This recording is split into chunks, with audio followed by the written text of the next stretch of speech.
Salut à tous! Aujourd'hui on va parler d'une nouvelle application qui a sorti Blackmagic, ça s'appelle Blackmagic Camera, c'est 100% gratuit, sauf si tu veux vraiment avoir les options, tout ce qui est cloud et tout ça, donc ça c'est des choses qui ont introduit Blackmagic sur les nouvelles versions de DaVinci Resolve. Enfin bref, c'est une application qui m'a beaucoup impressionné, voilà, j'ai trouvé les options qui étaient disponibles dessus vraiment très intéressantes et ça offre vraiment beaucoup de possibilités, ça décuple les possibilités des iPhones, notamment des iPhone 15 Pro, hein, c'est pour ça qu'elle est sortie à la base, elle est sortie juste avant la sortie des iPhone 15 Pro. Voilà, donc si tu reproches à l'application caméra de ne pas pouvoir modifier tes réglages, que tu ne peux pas enregistrer sur SSD, que tu n'as plus de stockage ou quoi, bah là tu n'as plus d'excuses puisque je vais te montrer ça tout de suite.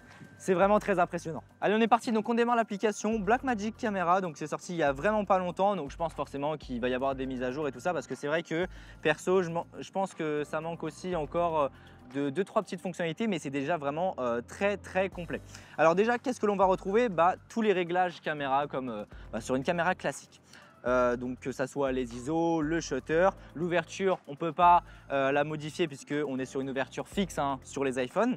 Par contre, ce qu'on a la possibilité de faire, très intelligent, eh bien, on peut changer d'objectif forcément entre le 24 mm, le 13 mm, donc grand angle, et puis le 77 mm qui est juste là, donc le téléobjectif. Donc franchement, ça marche super bien. Et puis aussi en option, on peut passer sur la caméra frontale, mais bon, ça franchement, c'est pas très utile. À savoir que d'après les tests que j'ai fait, la meilleure qualité d'image sera délivrée sur le 24 mm, donc le capteur principal. Franchement, tu vas le voir, de toute façon je vais sortir une vidéo iPhone 15 Pro versus Alpha, donc là je tourne avec un A7 IV, mais que ça soit une FX30 ou autre, franchement ça se ressemble tout à fait. Après, avec le grand angle, donc 13 mm, c'est là où on aura la qualité d'image la moins bonne entre guillemets, et puis le 77 mm, c'est un entre-deux, c'est entre le 13 et le 24, donc franchement c'est vraiment pas mal. On a le timecode, alors on a la possibilité de le mettre soit en free run soit en rec run, donc ça va se passer directement dans les réglages, on va voir ça juste après. Les réglages de balance des blancs, la teinte, on a également un petit indicateur, est-ce qu'on est en 4K ou en HD? Bon, je pense que la plupart du temps ça sera en 4K, et puis on a aussi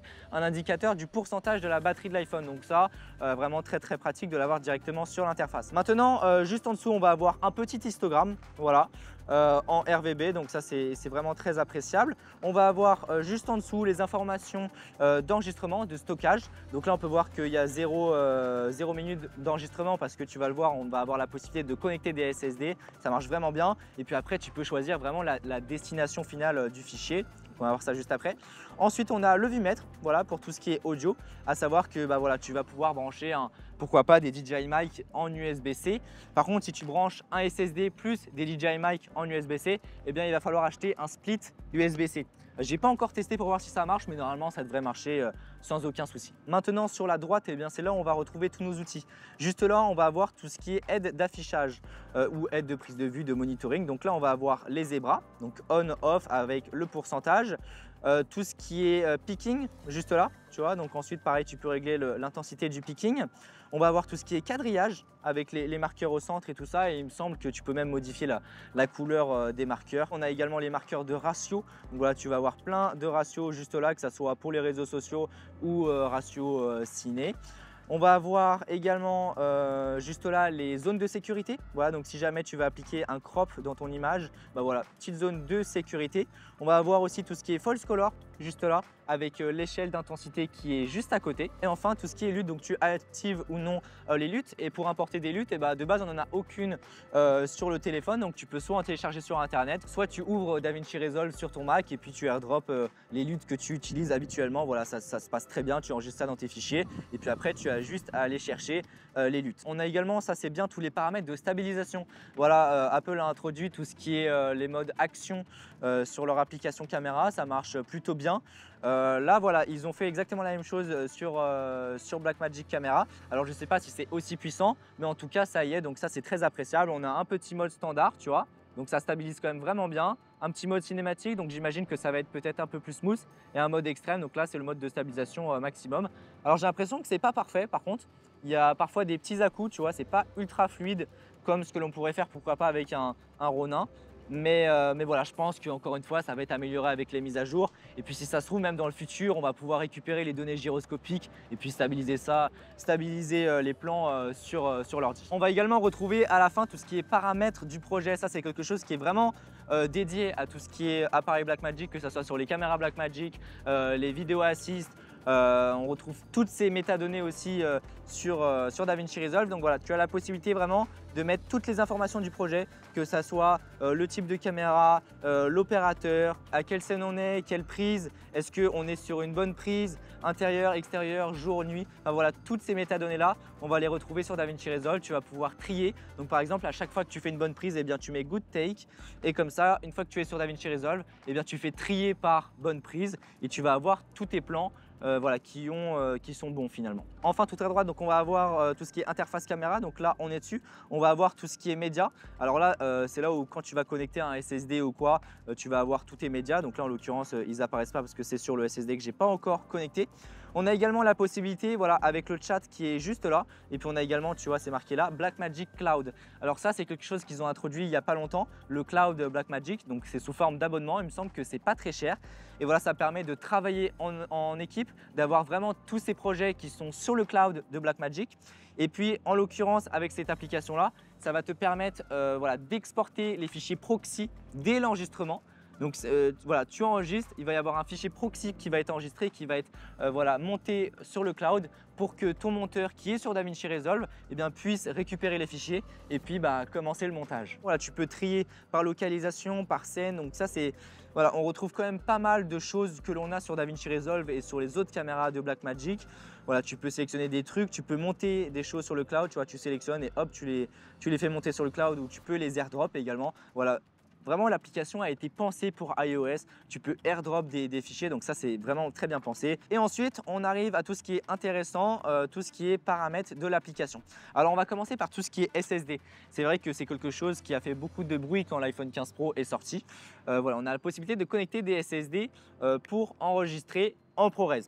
Alors ça, c'est quand tu es dans l'application caméra. Voilà, c'est le truc où voilà, j'étais vraiment très déçu au début, c'est-à-dire que je vais dans l'application caméra de Apple et en fait on peut enregistrer sur SSD uniquement en ProRes. Et bien grâce à Blackmagic avec cette nouvelle application, et bien en fait on peut enregistrer en SSD, peu importe le codec, peu importe le format, le type de fichier, que ça peut être des proxys ou quoi, tu peux vraiment tout enregistrer sur SSD. Donc comment ça marche? Eh bien c'est très simple, tu prends ton SSD, une fois que c'est fait, tu vas dans Média juste là et tu fais Save Clip to File. Voilà, c'est juste là. Alors après, tu as la possibilité de le mettre dans la photo librairie, mais ça va utiliser le stockage de l'iPhone. Donc là, tu vois, tu vas directement dans tes fichiers. On va dans Fichiers et là, tu vois, tu as iCloud Drive, My iPhone ou sinon SSD. Donc là, il est juste là. Tu as la possibilité de le formater, le SSD aussi, tu vois. Donc là, c'est très simple. Tu cliques dessus et puis tu fais Erase. Donc ça marche vraiment bien. Donc là, OK, on a cliqué dessus. Tu peux également créer de nouveaux dossiers. Bref, tu fais Open. Et donc là, directement, une fois que je vais être dans caméra, tu vois, ça s'est mis à jour. Donc là, il me reste 886 Go, donc je peux enregistrer pendant 1h52. On a également tout ce qui est proxy. Voilà, tu as la possibilité d'enregistrer des proxys en même temps que tu enregistres en ProRes, par exemple. Ça te permet de gagner du temps. On va aller dans Record, donc juste là, codec, tu vois. On peut enregistrer en Apple ProRes 4x4, en 422HQ, le 422, le 422LT, le proxy, HEVC, H264. Enfin, tu as vraiment tout ce qu'il faut. Et franchement, j'ai été très étonné. Alors, je te le dis, hein, quand tu enregistres en ProRes, notamment en 444, la taille de fichier, les débits, la bande passante est vraiment très grosse, donc ça te fait des très gros fichiers. Donc ensuite résolution, donc là tu choisis, nous on est en 4K, Color Space, donc là Rec 709 ou Apple Log, voilà. Après tu as également le Rec 2020 et le P3. Mais bon, je pense que dans la plupart des utilisations, franchement, tu n'en auras pas besoin. Là, on va rester en log. Tu vas avoir plein de choses. Là, ils disent HDMI Clean Field.